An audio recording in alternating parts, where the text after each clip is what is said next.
Photosynthetic. Welcome to another episode of Meet the Grower. Today, we have a man who only needs one name. That man is Josh. Josh is a friend of mine. He's a grower from the States there, and he's a awesome member of the Discord. And I am, guys, we're going to get into this. You're going to see this insanely massive autoflower that he's growing. And Josh, welcome to the show, man. Stoked to have you here, brother. Oh, it's my pleasure. I am honored to be here. Excited. Well, we are honored and excited to have you here.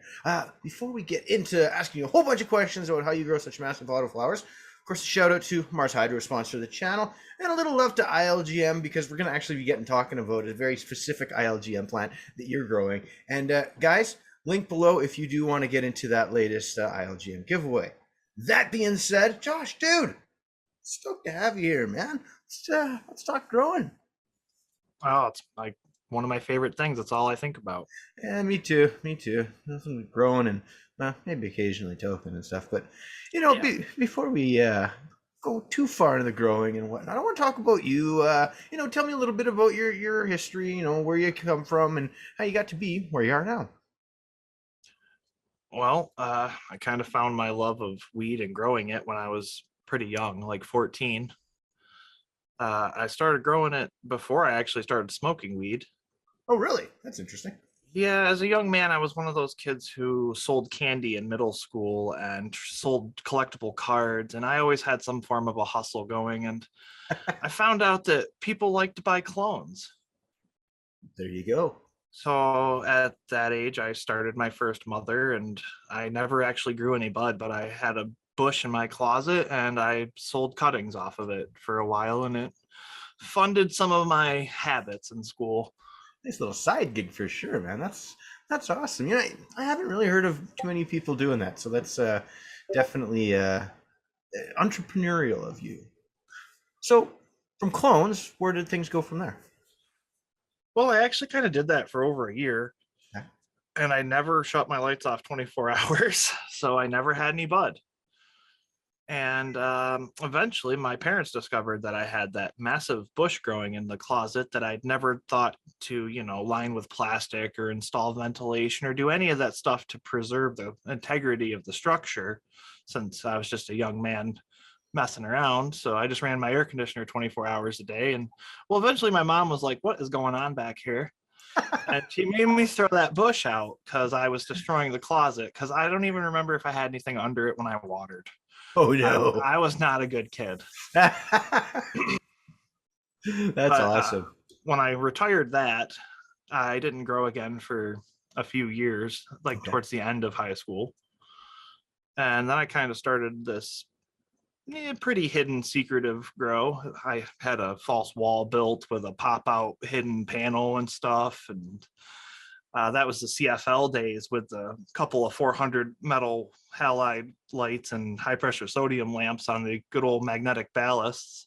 Yeah. Those for bud lights. And that's actually one of my better bud grows, because I had some random bag seed, but it grew massive buds. One of my buds was near 1/4 pound.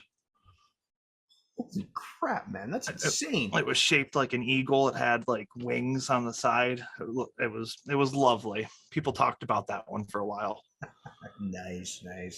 But it was nice. I had layered tables built into the wall where I did clones on the floor and vegged above with all CFLs with custom lighting that I built, like the bars, and then I put my own splitters and stuff in and wired it all up. Yeah.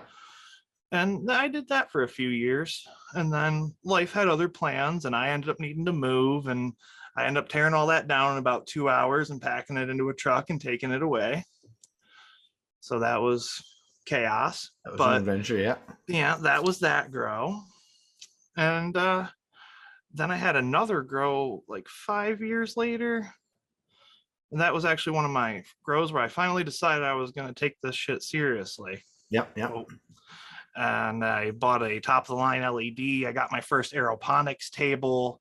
I got my first DWC buckets and totes and stuff, and started making my own DWC containers. And I did a lot more research. I read everything I could get my hands on. like this was still pre-YouTube basically. So I was buying books at the head shop and asking all my family and friends that I had found out at that by this time in life were all smoking, and some of them were growing. And so I finally started picking their brains and not being so shy about it. Right on. And by then too, I'd went to Amsterdam and I tried a lot of different strains. So I got pretty much everything I liked in Amsterdam. I went to Canada, bought it. Yeah, it was great souvenirs, guys. And I stocked myself with, let's see, Gorilla Glue and G13 Haze, Tangerine Dream, Pineapple Chunk, basically anything I'd enjoyed while I was in Amsterdam. I was like, yeah, I'm going to grow that. That was one of my big mistakes with that grow, though. Too Because much. I grew them all at once in Yep. the aeroponic table, and I had plants. I didn't know enough to know what I didn't know. Yep.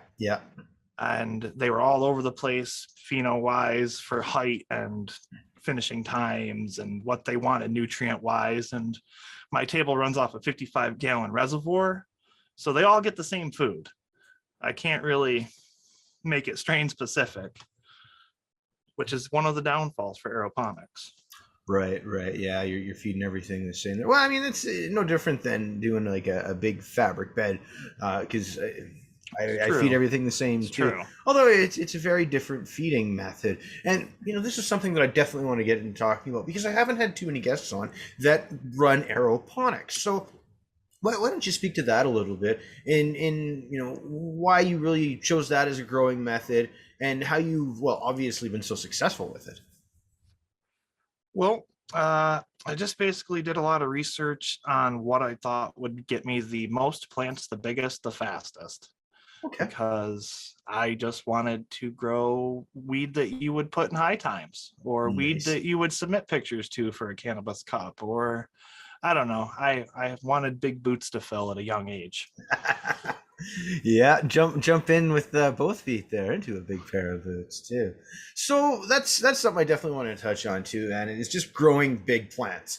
And I alluded to it a little bit at the start there. You're currently growing an ILGM. It's a super skunk autoflower, and this is without People don't believe doubt, it. Picture up on screen right now. People, without a doubt, like this is absolutely 100% an autoflower. You've been running this. You run your lights. You're 24 hours a day, aren't you? Yeah, I have 2 bud tents, but I run them in a main room, and the main room is on 24-hour light. Okay. So like this guy has been vegging now for, you said 3 months, but it's been in flower now for about a week. You figure, hey? Yeah, the whole table went in the first week of October. That's crazy. And you've already pulled other phenos of this cultivar, haven't you? Yeah, I popped 9 beans that day. One made it to a smaller stage, but was getting dwarfed by the other 8 so bad I pulled it. Happens. It actually became a window plant downstairs, just a random. It's still actually there in a solo cup doing its thing. Yeah, just living life. But yeah, 2 of them are now over 6 feet tall. And Yeah. the one I've bent over like 3 feet, stuck it under a trellis net. So if it was still all vertical, it'd probably be over 8 feet tall. And again, these are autos, folks. And this is, I think, speaking to the power of aeroponics, because at least my understanding with autos is they because they're that ruderalis, they do flower by themselves, and this is caused generally by some sort of stress in the environment. But you are doing everything apparently really right. So can you talk about just your process for your table? Yeah, honestly, these are my first autoflowers. So I don't know if that blows people's minds, but Even more so. So you definitely have the process down. I picked them out because I've never, until like 2 years ago, I didn't know autoflowers existed. Didn't know that was a thing. I've only ever done photo periods. That's crazy. And so everyone was like, yeah, they're smaller. It'll suit your aeroponic table indoors with your ceilings better. It'll fit your style better, all this other stuff. And now I have trees bigger than most of the photo periods I grow because I only veg them for like 2 weeks and flip them normally. Right.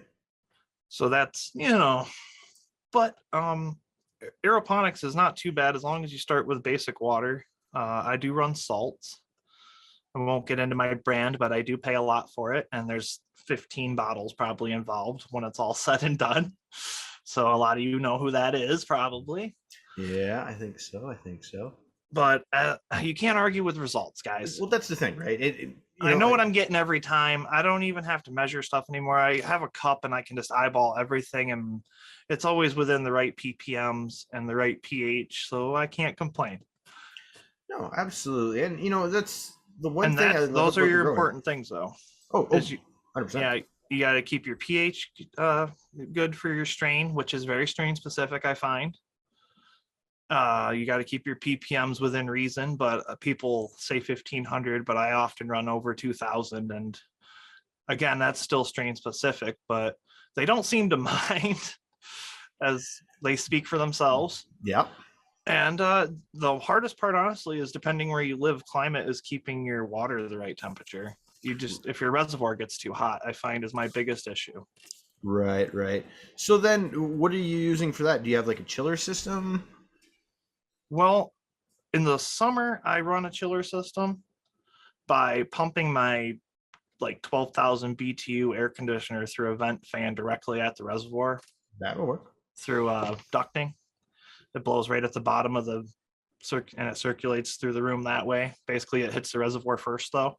Okay. And that keeps it about 65, which is perfect, in my opinion. Yep. And right now, it's just so cold outside, I don't really have to worry about it. It's like 68 just because of ambient. Yeah. And I have to add a few gallons of cold water every day anyway to top it off. So it keeps it not too bad. Oh, that's fantastic. So I guess we kind of meandered through a few of the questions. Yeah, my bad. Here. You can. That's all right. I keep asking the other ones too. So generally we talk a little bit about your routine though, and pardon me. Do you change up your routine a lot, or are you still just following that basic nutrient recipe? Talk to that a little bit. Well, honestly, when I first started, I tried to do everything by what I thought was the book. I thought the book knew everything. I found out the book was written 30 years ago, and a lot of things happened in 30 years when it comes to growing and science and technology and things that were found out to be bro science and real science and things that actually are factual and not. Yep. But and I also used to use every bottle in their regimen because I thought you needed every bottle. I've now narrowed it down to I've eliminated all the ones for soil basically. Yep. Because I only run a few soil plants, and those are more like my experimental plants. And you don't need every additive, but there's a few that you should have because they separate every single thing out. But again, that's because of the nutrients I use. Right. I've been looking into other nutrients, but I have not decided on another one yet because it's hard to step away from stems the size of water bottles. And if something's working, you don't want to mess with it too much, and you obviously get results. So it's very interesting. Now, tell me a bit about your favorite grow that you've ever had. What was the one where it all came together, just knocked it out of the park? well, it'd have to be probably the current one. Yeah. Because I've just started it with pretty much anything I could have asked for. I've got great AC infinity fans. I've got great lights. A few of them are from Mars Hydro and stuff. And my plants are all doing well. I've got some of the most resinous strains I've probably ever grown personally. None of the biggest buds I've ever grown, but I think some of this weed now would test way higher than any of the weed I've ever grown before. So I'm very excited for that. And plus I'm excited to try all these new strains. All the strains I've ever grown are very old school, and I'm excited to try new flavors and exciting new things. There's so much crazy stuff that's come out in the last couple of years. Just everybody's crossing everything nowadays, so you never know what you're going to find. Every time I pop into Discord, I see a flavor I've never heard of. I'm excited to try some mango something someday. Or a cherry haze crossed with a banana bubblegum. Or I picked up some blackberry kush because I heard from a reliable source it was pretty impressive. Blackberry Kush is one of my favorite ones that I'm currently running, and just props to Jim on that. That's magnificent stuff, and I hope you have the same success that I do, sir.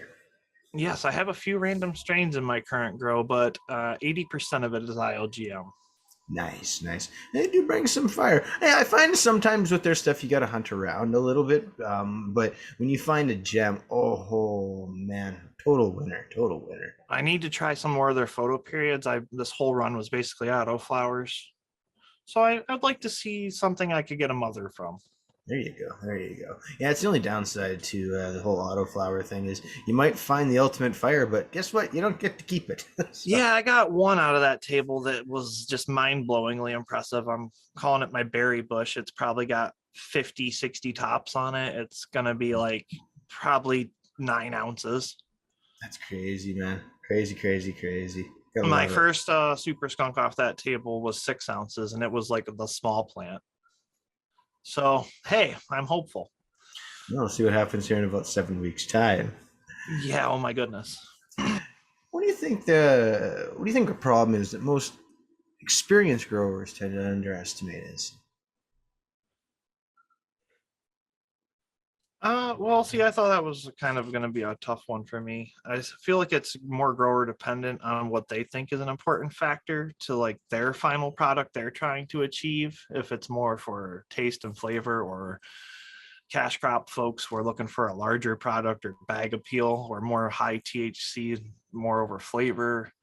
But I would say for most people, it's like the little things, because all the little things add up to a larger factor at the end. Like I check my fans every day. I check my water pump every day. I check pH and ppms every day. All the little things. If you slack off on the little things, one of them ends up biting you in the butt. So true, so true. And you know what? I think this bleeds beautifully into my next question. Bugs. What do you do for IPM? What do I do for IPM? I keep it very clean. If I shop vac all the time, I sweep, I make sure there's nothing crawling around or flying around. But I will say I do have fungus gnats. I think everybody does at some point here. I never had them before until I started using Fox Farm soil. Dun dun dun. And now magically, every time I repot a plant or open a new bag, I have fungus gnats again, even after I use mosquito bits to get rid of them all. If I bring a new bag of Fox Farm home, it's the same thing again. Yeah, that's no good. I guess fungus gnats are unfortunately just more of an annoyance than anything. But when you get too many, they can become a dreadful annoyance. Go ahead. Oh, I was going to say, I will say my grow space has an unnatural amount of ladybugs. Okay. And I'm not really up on pest management with positive insects, but I read what you guys do about it in Discord, so I know ladybugs are good. And I always have ladybugs flying around, so I assume they eat some of my pests if I were to get them, since I always have a bunch of them flying around. I don't know why. Hey, that's the thing. It's that ecosystem, right? Because I know you did talk about you do mostly aeroponics, but you've got some soil stuff set up as well. So I mean, when you've got that going, having some ladybugs is indication, I think, of a healthy system. Because while there are pests, you've got something to feed them, and it's especially the ladybug larvae that you really want to have in your system because they just love eating bugs. Yeah, I figure they must do something in there because they are not magically appearing out of nowhere. Yeah, ladybug portal. I took the time to even like foam all the cracks in the walls, and I line everything with plastic. Even rooms I put tents in, I still plastic them, and I'm just I don't know, I try to keep it as contained as possible. Yeah. The dank's a little so dank that I'm pretty sure it's permeating the walls because I'm running 8-inch carbon filters and you can still smell it downstairs. These are not necessarily the worst problems to have, but right. But I'd like the whole house not to necessarily smell since they're new filters. Yeah, there you go. There you go. High quality, folks. What about losing the battle? Have you ever lost a crop to pests or had to take something down because it was just infested? Only to bud mold. Yeah. Or bud rot, whatever you call it. That's scientific. I had some massive colas and I was all excited. And I was like, man, one day I was just like, these are looking funny. What's going on here? And I cracked it open and it was black inside. That's some of the worst bud rot I ever seen. I didn't even notice it till it was literally like gone, ruined the whole plant. And it had hit all the plants next to that plant. I probably lost 3 pounds of weed. That's tragic, man. That's the silent that was killer. me losing the battle. Yeah. I've lost I don't know, maybe half ounce to bud rot before. Nothing too atrocious. We're really dry here where I'm at though, so that's not a problem in that regard. Cold tends to be a pain in the ass though. That was a few grows ago when I just didn't honestly. I don't even know if I had a humidity gauge in the room. Yeah. So I don't even know what the humidity was. So these things happen. Hey, nothing like a hard lesson. I've come a long way since then. Yeah, for sure. And we can see that with these giant plants that you grow. My temperatures now stay between 70 and 78. No variance. Humidity is locked 48 to 55. Nothing ever changes, and the plants don't seem to mind.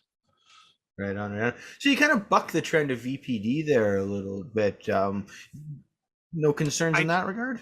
I chased it for a while. Yeah. And it's just a hassle. I have to adjust controllers every day. I have to play with my humidifier every day, my dehumidifier every day, my oil heater every day, my air conditioner every day. If I had a way to link all those things to a central system and do it from my cell phone, because I don't grow at home. So it's not, I can't just run upstairs like the average Joe and click a few buttons and mess with it when the temperature changes outside. So I'd rather have a more steady environment than be chasing that last little bit of perfection. That's the thing too. Like, you can get it to the 90% point and have it pretty damn amazing. And that's a struggle that I sort of deal with myself, in that I've got a perpetual going outside in my garage in my flower room. And while it is here and I can dink with it a little bit, I've like you say, I've just locked it in. I'm running at I think it's about 74 Fahrenheit, plus or minus a few, 22, 23 Celsius in Canadian. And then, I've locked it in for about 55, 60% humidity. And I just run it like that all the time because that's what works. Do you think that's good for bud? 60% doesn't worry you? I've never had an issue. It's more 60% is my top limit. So if it runs 60, then I bring it down. Like, I don't even run a humidifier in there. It's what I found is having the 3 giant beds is my plants do that. Yeah, enough transpiration in the system that there's just pull the air out. I am running a power hungry, massive, like 2,000 watt dehumidifier 24 hours a day. Wow. Yeah. Totally different system from what I have. I don't even have a dehumidifier, but that's because it's, again, so dry here that we don't deal with that. But cold is my concern. So. My grow puts enough heat out that it heats the entire house through ventilation ducts, basically, without running any of the heaters downstairs anymore, which is mighty convenient. That's fantastic, especially when you can run the system efficiently like that. And, hitting that efficiency is definitely important. Running the right piece of gear is definitely important. And to that point, since we're talking gear, what do you feel the most important piece of equipment you have is? Well, I have some mighty fine lights, and I know that's the general answer you get from most of the interviewer folks you do, because I do watch most of your interviews. Appreciate it. But I want to say my RO system. Ah, yes. Because I use a lot of water. I know a lot of us use a lot of water, but I go through hundreds and hundreds and hundreds of gallons a month. That's crazy, man. My RO system never stops. Yeah. So are you replacing the filters like every couple months? Yes. When they're like, hey, you should change this in 6 months, I change it in 2 or 3. When they're like, hey, you should change this in 2 or 3, that's probably every month. When you should change it once a year, that's every 6 months. Now you give it half. Yeah. The water's there is very bad. It's a swampy well. They fracked their oil. It's all contaminated, full of iron. It's like 80 times the amount of iron you're supposed to drink or something when we had it tested. So RO everything.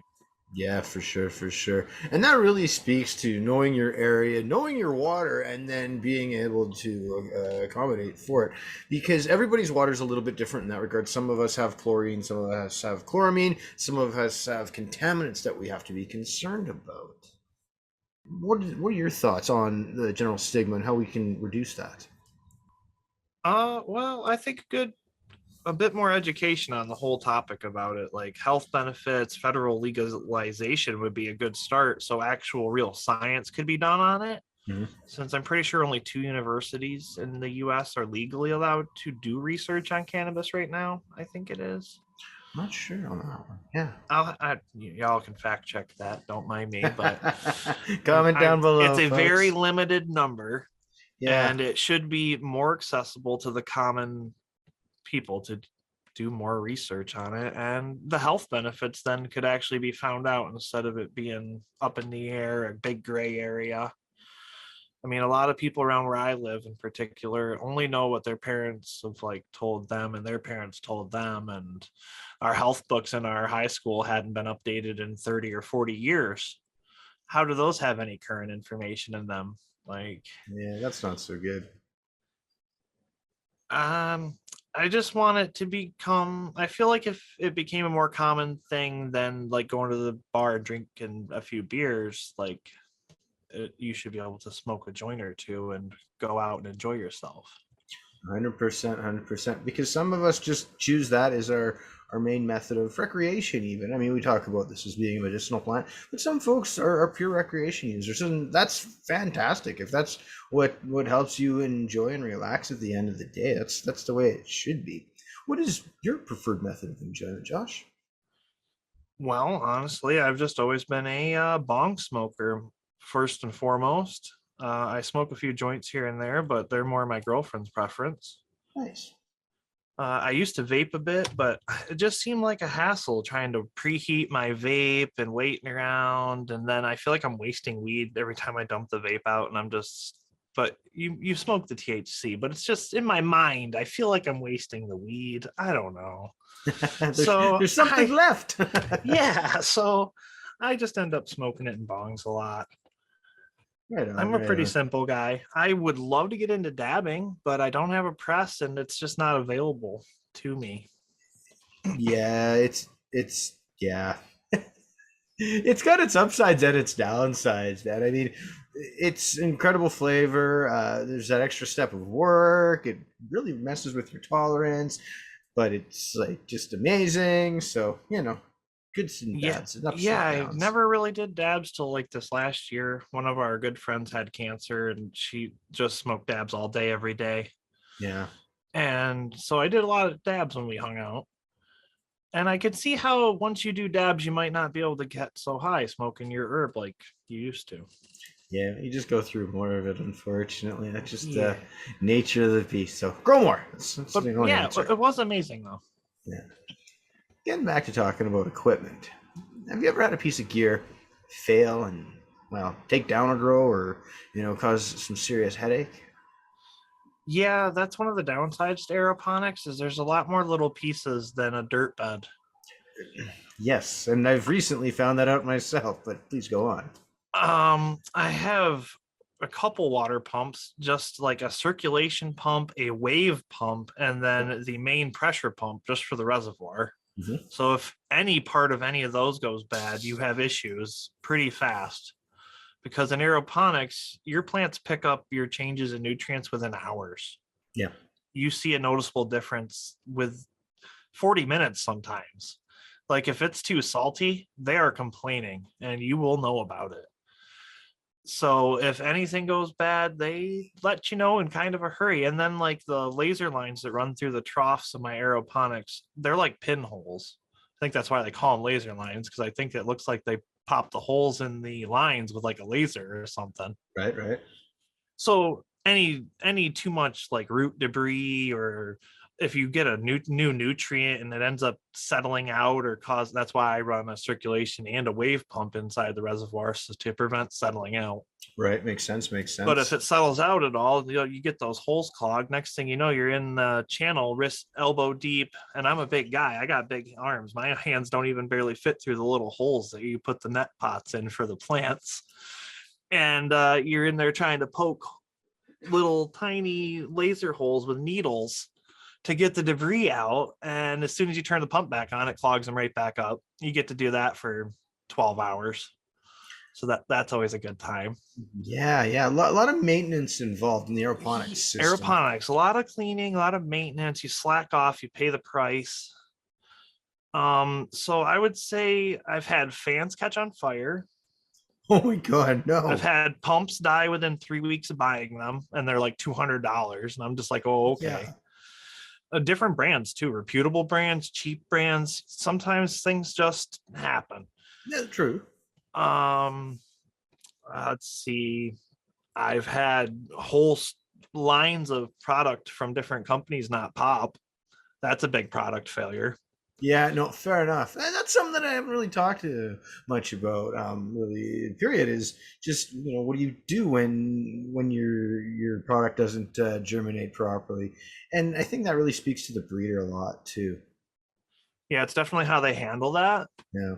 I haven't really had that problem yet because I've only been using ILGM's beans and like a couple other small breeders. And I've luckily had 100% successful germination rate for my last grow here. So I haven't lost any beans to germination. I lost one to a wilted taproot, and that's it. The rest have all been fine. Taking names. Yeah, not a bad success rate there. No, certainly. So I'm not quite sure what I would do about that. The ones that all didn't germinate, I had made a trip and purchased, and what could I really do about that once I got home? Fair enough. And that makes it the tricky part. So with that level of complexity with the aeroponics system, is there equipment that you keep on hand as a backup, something that... Yes, water pumps, fans. Yeah. I keep an extra bluestone pump in the closet. So if the main water pump for the system dies, I can instantly get it swapped over. Yeah. No alarms, sensors, anything like that, or it's just... No, cross your fingers and pray. So then that means that way for a long time, because where the house is at, it's a dead zone. You can't get internet. There was really no way for there to be an alert system. Oh, okay. So I just have to wing it. Every 24 hours you're at the grow pretty much? Yeah, I check on it almost every day after work, or if I've had 4 days off in 4 months. So that's how often I take care of that. Yeah, and the results show it, guys. Again, the slideshow as we're seeing here on the side, looking at these massive plants, beautiful plants that Josh grows. And the guy is truly a master of the craft. If you're in the Discord, feel free to look at all the other photos. I just didn't want to blow up his inbox with extra images for him to add to the slideshow. For sure. Photosyntech1@gmail.com if you'd like an invite to the Discord. We would love to have you there. I'd like to point out also that all those plants, except for the aeroponic table, are under Mars Hydrolights. Gotta love the Mars lights. They're pretty banging. Josh, tell me about the best bud that you've ever had, be it grown yourself or got from like the dispo. What was that? Well, I've had some pretty good strains because I've been fortunate enough to do a little traveling, and well, I'm a pot connoisseur of sorts. So on these trips, I spent majority of them getting high. Sounds like a good trip. I went to Colorado for a week, and I basically just smoked weed and walked through the mountains. I went to the aquarium and did a few other things, but I probably hit 50 coffee shops or, well, dispensaries. Sorry, dispos. Doing it right. But when I went to Amsterdam for a week, I probably hit every coffee shop in Amsterdam. Hey, there's a coffee shop. We better stop. It'd be wrong if we didn't. We threw away so much weed when we went to leave Amsterdam, because what do you do with it? Exactly. My friend I went with, we woke up the morning to leave, and he had fallen asleep sitting in the window with his feet up and out, hanging out the window, bowl on his chest, bag of weed like in his hand. He passed out. He smoked so much weed. We just couldn't smoke it all. Then we got annihilated and went to the airport. There you go. But we threw away like 15 bags of weed.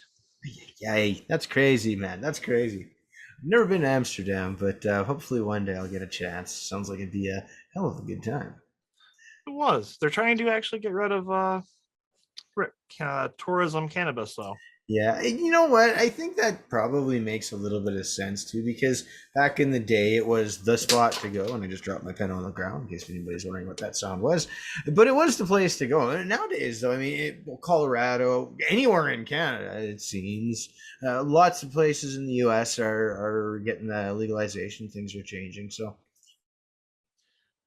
They're see what actually happens. trying to move the entire red light district out of Amsterdam, but that's another topic entirely. Definitely not on this show. Yeah. Josh, what do you think we can do more of to help new growers out? What's a good piece of advice? I feel like some people spread false information. So not spreading false information would be a good start for new people, because they read one thing and they run with it. And if it's from someone who is talking about things they don't really know about, God only knows what they just did to their plants. Yeah. Yeah. Come join the Discord. It's okay to say you don't know, guys. Like, if you don't know the answer, don't pretend you know. Just say you don't know. Ask one of these other awesome guys who have been growing forever. Ask me in Discord. I'll help you if I know. Yeah. And just be kind to the new growers, and remember there's a lot of ways to grow the same plant, and our way isn't always the right way or the only way or even the best way. It definitely depends person to person and strain to strain and situation to situation. So so much, and that's the thing. Take it all with a grain of salt, guys. Especially if you're just getting started. Appreciate the fact a lot of different ways to do things. A lot of people that want to offer you crappy advice because they're dipshits. But hey, that's what the internet's fun for. So that being said, yeah, and just start out small, guys. Don't be mean. Don't bite off more than you could chew the first few times and end up working yourself to death to where you don't have fun. If you're not having fun or enjoying growing your weed, quit doing it.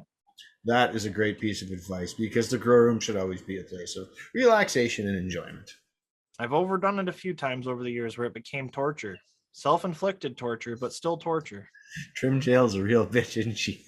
I mean, I called buckets of water for like 3 years up flights of stairs, and I probably had 100 plants at one time. Ay, man, that's crazy. That is just crazy. I don't know why my back hurts or my knees are bad. It's it's weird. It's weird. Strange reasons. Josh, where do we find you online? Well, honestly, I just started Instagram, guys. I'm kind of social media new, but you can find me at Elite Shay on Instagram. That's ELITESHAY. Yeah, and I'll throw a link down below so people can come and hook up with you and check out the big or plans you photos got going Discord. there. Great place. I'm on there every day, active guy. Yeah. Most folks are. We're a busy group, and there's a few knowledgeable guys, except for that Tim dude. He's just, he's a bit crabby at times. Yep, but he is a great guy, though. Yeah, I guess we can give him that. I saw your Kush you were growing at his, and it's very impressive. The Krabby Kush is a magnificent plant. Anybody who's following the regular Grow Show updates will have seen that. We're about 3-4 weeks from chop on that, and it's got one of the most unique terpene profiles I've come across. It's an amazing plant. She's starting to bulk. I have some crabby genetics I'm looking forward to grow myself this coming up summer. Looking to see you crush them, dude. That should be awesome. All right, Josh. Well, it's been absolutely stellar chatting with you today. Guys, again, if you're not on the Discord, want to join up, photosyntac1@gmail.com. Love to shoot you an invite, and you can come chat with me, you can come chat with Josh, you can come chat with Tim, although I don't know if you want to do that. Josh, last question of the day, buddy. What's the next big thing for cannabis? Well, again, that's more region specific, I think. Federal legalization would be the first thing that comes to mind for me, being a U.S. resident. Would be great to become something legal, a traded good, maybe companies with stocks and investors. but I'd also like it to still be something for the small business folks, like maybe designer weed or connoisseur weed or like an artisanal wines and cheeses, but small shops. If it was legal, I would love to get my product out there online to people and help them with whatever. Like I would love them to be able to order their strain and watch me grow it online and then ship it to them and know exactly what they're getting, and they don't ever have to crawl around on the ground like I do, and they can just watch it, photo updates every day. Like I think like virtual weed growing, like a paid service could Hey, be that'd like be the cool. next, like it could be a thing for cannabis if it became legal. Yeah, weed streams live. Yes, for sure. I mean, people There you stream go. worse things. This is true too. If you've ever seen one of my streams, they're horrible. So in that regard, Josh, absolute killer, man. You're crushing it with these plants. We'll have to have you back for an update to talk about how things went with this monster of a super skunk and how many pounds you pulled off that single plant.